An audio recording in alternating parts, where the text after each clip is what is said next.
Hi guys! Welcome to my vlog. Ngayong araw ay pupunta kami sa Diwata Pares Overload sa May Pasay. Titingnan natin kung gaano kasarap ang pares at fried chicken ni Diwata. Kaya guys, tutok lang sa aming video at dadalhin namin kayo sa paresan ni Diwata at fried chicken. At ipapakilala ko sa inyo ang mga kasama ko, si Ceres yung nakadilaw, at si Ataniel, yung pinakampogi sa amin. At syempre ang inyong lingkod, si Tito Drew, ang tito ng bayan. Kaya guys, tara! Tara! Tara!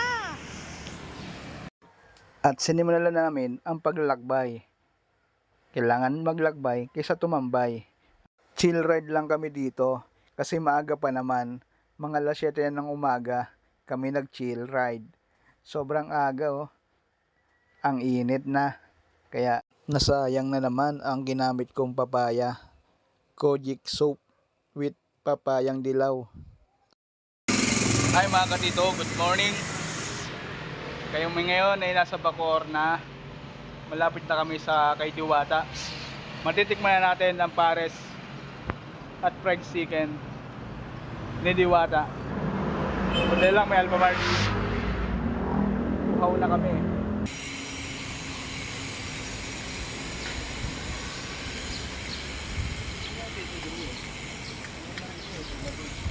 Dito po kami sa Ayala Mall in Manila Bay. Ayala Mall in Manila Bay. By the way, kung gusto nyo ng ganitong shades, mura lang sa TikTok. Sa halagang 100, meron ka ng shades na pang mayaman. Kaya guys, Hindi mo binibilit? kaya guys, kung gusto nyo ng shades, visit lang sa TikTok shop.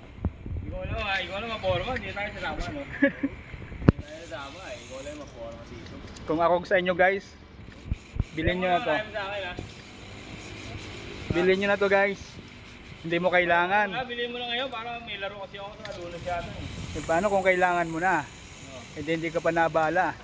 Kaya guys, bilhin mo na ngayon. Salamat. At last, nandito na tayo sa Mall of Asia, kung saan malapit na ang paresan ni Diwata. Konting kembot na lang, nandun na tayo guys. At ito na, nandito tayo sa paresan ni Diwata, JW Jokno Boulevard, Pasay City.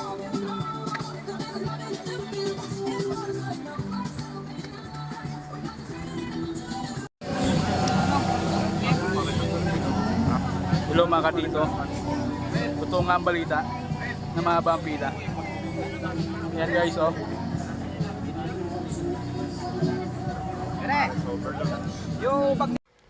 Umorder na nga pala kami at nagbayad. Ang in-order namin, 2 fried chicken at isang pares overload. Nagkakahalaga ng 300 pesos guys. 100 per order. May libre ka ng soft drinks, unli kanin at unli sabaw.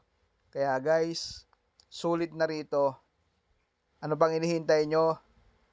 Let's go! Kahit abogado, kahit mga abogado. Ay, so ang laki nga.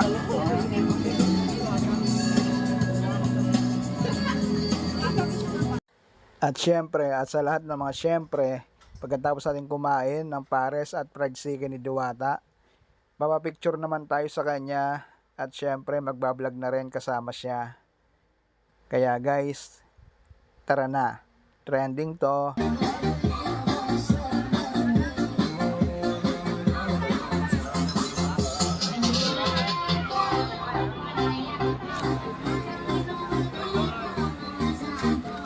Sabi mo, sabi ko lang talagang tinutubog na si Diwata.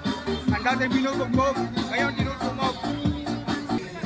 Shout out kay Sir Tojing. Ingat sa Canada, susunod na siya.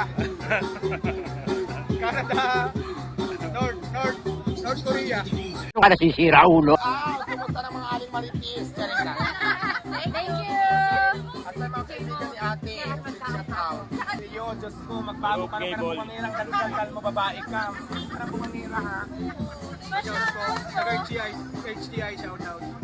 Yan, shout out sa'yo, sino? Guys, hanggang dito na lang. Maraming salamat sa panonood. Bye-bye!